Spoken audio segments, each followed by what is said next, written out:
Olá, meu nome é Nana Índigo, bem-vindos ao canal Foi Abuso e Fim. Esse canal é dedicado principalmente às mulheres que passaram ou passam por relações abusivas protagonizadas por homens narcisistas perversos. Então, eu peço licença para falar, me referindo sempre nesse gênero, sabendo que normalmente os narcisistas perversos são homens e protagonizam relações abusivas com mulheres, mas essa não é uma regra absoluta. E essas relações também se dão em outros âmbitos, tanto como sendo mulheres as abusivas, como sendo em outros setores que não os conjugais. Mas nessa página, neste canal, nós tratamos assim. Então, eu peço essa licença. Outra licença que eu peço é porque eu conduzo o fio condutor dessa conversa, a minha própria experiência, mesclada aos estudos que eu tenho feito já há alguns meses, incansavelmente orientada por pesquisadores, por profissionais capacitados e gabaritados da área da saúde mental, psicólogos, psiquiatras, terapeutas, psicanalistas, e agora eu estou estudando psicanálise de modo formal e para que eu me torne mais capaz de falar sobre esse assunto. Bom, o tema hoje é: o narcisista perverso abusivo não é problema nosso. Tá, mas se ele não é problema nosso, nem pra gente salvar, nem pra gente mudar, nem pra gente transformar, nem pra gente cuidar, nem pra gente se vingar, nem pra gente conseguir justiça, nem pra gente explicar nada, por que é que a gente fala tanto nele, né? Claro, a gente fala tanto nele pra gente não cometer o mesmo erro que ele comete, que é o de ser leviano, ou de ser caluniador, ou de ser abusivo em algum âmbito, né? Por quê? Porque nós todos, independente de sermos ou não narcisistas, nós somos humanos e temos características que muitas vezes se assemelham aos diagnósticos que nós encontramos de alguns transtornos. E às vezes a gente corre o risco, né, na avidez de encontrar uma resposta para as nossas angústias, nós corremos o risco de cometer esse erro, né, esse equívoco. Então, nós falamos incansavelmente, pesquisamos incansavelmente, buscamos as teorias para fazer o cross-check, né, com a prática. Então, sabermos ou termos mais condições de sabermos se estamos passando por uma relação abusiva protagonizada por um narcisista perverso. Dessa forma, a gente fica numa circunstância bastante espremida, porque são necessários estudos em muitos âmbitos. Seres humanos, como eu acabei de mencionar, são susceptíveis a muitas falhas, né? Nós mentimos em alguma circunstância, nós causamos mal, sofrimentos, nos excedemos na fala, no tom, no jeito, sentimos raiva, também nos equivocamos quando atamos relacionamentos afetivos.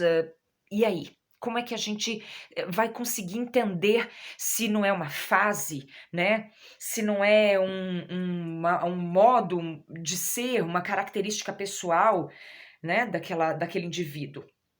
Bom, normalmente a gente vai entendendo que os diagnósticos que são feitos para narcisistas perversos, para transtornos de personalidade, para psicopatias, para pessoas tóxicas ou para pessoas com apenas características comuns, eles são feitos através de intensidades, repetições, muitas características unidas, né? Então, as exacerbações de determinadas características vão nos levar para um caminho. Se junto a essas exacerbações tiverem outros pontos que vão se juntando, a gente vai formando ali, vai formatando um caráter e a gente pode chegar então a essa conclusão, né? Lembrando que, no meu caso, por exemplo, embora eu esteja estudando muito mesmo, eu ainda não sou capacitada para dar diagnósticos. Eu só estou falando a partir dos estudos que eu tenho feito, da experiência que eu tive de 10 anos numa relação abusiva. Mas a gente sabe que existem muitas pessoas, muitos profissionais que estudam isso ao longo de muito tempo e ainda não conseguem chegar a um diagnóstico preciso. Por quê? Porque o ser humano varia, né? Porque nós somos intangíveis. Não é uma coisa simples assim. Então é necessário muito estudo, muita pesquisa para a gente não acabar se equivocando e cometendo erros que a gente não gostaria que fossem cometidos conosco. Por exemplo, um mitomaníaco, né, uma pessoa que mente, ele é um mentiroso compulsivo, repetitivo, maníaco, ele mente com exacerbação. Mas todo mundo mente. Então, às vezes uma pessoa é mentirosa, ela mente além da conta. Alguns mentem muito pouco, outros quase não mentem. Tem aquele que mente demais. Então, para você chegar num diagnóstico, às vezes leva muito tempo. Por que a gente fica falando aqui o tempo todo que a gente tem que falar sobre o narcisista perverso? Porque a gente não quer que todas as mulheres tenham que passar por 10 anos de sofrimento, como foi o meu caso, por exemplo, 15 de outras, 20 de outras, para que elas entendam que estão vivendo uma relação abusiva. Porque no meu caso, por exemplo, eu tive a sorte, o benefício de ser uma pessoa muito estudiosa, de gostar muito de fuçar as coisas. Eu já tinha uma curiosidade muito grande de longa data com as mentes maníacas, com as mentes psicopatas. Eu já estudava tudo isso. Eu tive a condição de ser atendida por psicólogos, por psicanalistas, fiz terapia.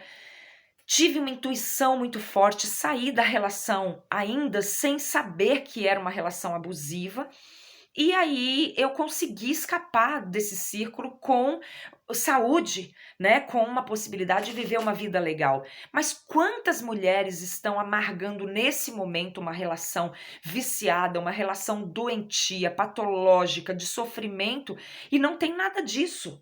Né? Então a gente não pode correr esse risco de falar assim, não, vamos deixar até provar, porque, gente, justiça nesse mundo, ainda mais nesse país, a gente não vê justiça nem para assassino. Vai conseguir ver justiça para quem abusa, abandona, para quem impinge sofrimento numa mulher, nesse mundo, nesse país, de jeito nenhum.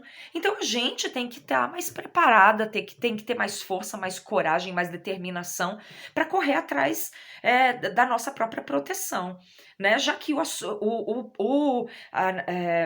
psicopata, né? O narcisista perverso, o abusivo, ele não é problema nosso, né? Nós não vamos cuidar dele, ele não é nosso filho, não é nosso problema, ele não é uma pessoa que vai mudar, a gente já sabe disso, né? Através das pesquisas que são feitas, através de todos os profissionais que estudam isso, a gente já sabe, ele não muda, ele não vai melhorar, ele não vai se transformar, ele não vai virar um anjo de candura, não vai, não vai, não vai. Já que a gente sabe disso, então o que a gente pode fazer? Já que a gente também não vai procurar se vingar, ensinar nada para ele, transformar nem nada, o que a gente tem que fazer? A gente vai se proteger, a gente vai tentar não cair nessa fenda, nesse engano, a gente vai tentar fazer com que as outras mulheres também não caiam, né? A gente vai tentar mostrar, olha, este aqui é o perfil de um abusivo, de um narcisista perverso. Quais são as características mais comuns que eles têm? A exacerbação, depois de um período observando isso, analisando isso, procurando a ficha dele, né? A ficha anterior dele. Esse cara, todas as namoradas que ele teve, ele agiu assim, ele troca de namorada como quem troca de roupa, sem critérios, ele sai de um relacionamento, engata outro, sai de um, engata outro, ele já sai de um com outro engatado. Você sabe disso, como que é a vida dele anterior, né? Tem mulheres agora querendo ficha criminal dos homens para começar a namorar, e eu acho isso justíssimo. Sabe, é muito melhor se prevenir do que ter que remediar num mundo em que A gente tem que pedir nas páginas que são contra o abuso, de combate ao abuso, de apoio, de proteção às mulheres que passam por relações abusivas, né? Que as pessoas, por favor, não venham defender os abusadores. A gente tem que pedir isso. Imagina, por favor. Sabe, eu tenho feito pedidos subsequentes. Olha, se você quer passar pano para o abusador, se você quer criticar a vítima, se você quer colocar a vítima em questão, quer defender, faça isso na sua própria página, crie o seu canal, crie os seus seguidores, conte a sua história e vai lá defender o abusador. Não venha na página de alguém que está lutando para defender as vítimas, não venha nos canais que estão lutando para defender as vítimas, defender abusador, passar pano para abusador, justificar a atitude de abusador, criticar a vítima, questionar a vítima, colocar a vítima em situação difícil, porque já é muito difícil as mulheres conseguirem sequer falar, né? Já é muito difícil. Então, a gente estuda o tempo todo o abusador para poder se defender, porque justiça é uma utopia, né? Então a gente fica reunindo características, observando. Tem muitos canais super bons que falam sobre isso. Tem profissionais, psicólogos, psiquiatras, psicoterapeutas. Tem muita gente capacitada falando sobre isso. Tem livros e mais livros falando sobre isso. Tem um cara que chama H.G. Tudor. Ele é um psicopata desses, né? Na verdade, ele é um narcisista perverso, ele tem um transtorno de personalidade, é diferente da psicopatia, ele fica entre a neurose e a psicose, e ele é confesso, né? Ele é assumido, e ele escreve a respeito disso, não como um amiguinho, ele escreve porque é do perfil deles mesmo se vangloriar disso. E esse cara fala muito, só que não tem tradução para o português, só tem tradução em espanhol, então a gente tem que correr atrás aí. O espanhol para mim é um pouco mais fácil, mais acessível, mas a gente vai correndo atrás disso e vai conseguindo. Eles reúnem características muito precisas, a gente tem que dar uma olhada nisso tudo para não tomar decisões precipitadas. Mas eu quero fazer um lembrete bem grande neste vídeo. Se a sua relação é incômoda, dolorosa, te traz sofrimento, te traz constrangimento, te faz sentir diminuída, mexe com a sua autoestima, não te preenche em nada, te traz tristeza, depressão, deprecia o seu valor, não faz com que tu te sinta amada, querida. E se esse teu parceiro ele apresenta várias características que o fazem te parecer uma pessoa que não te corresponde o afeto, o carinho, te faz sentir mal, esse relacionamento automaticamente é tóxico, ele é ruim e ele precisa ser observado. Não espere uma vida toda, não espere detectar que ele é abusivo, que ele é narcisista perverso, que ele é psicopata. Não espera apanhar, não espera sofrer. Às vezes você não apanha, eu não apanho, então ele não é abusivo. Gente, não precisa apanhar por fora, não precisa esperar ficar com o olho roxo. A alma roxa basta, o coração esmagado basta, a alma esmagada basta, a baixa autoestima basta. Não é necessário se transformar num farrapo humano para detectar que essa pessoa não merece a sua vida. Não se entregue assim. Vá estudar sim, vá pesquisar sim. Se não conseguir fazer isso, se apoie em mulheres que fazem hoje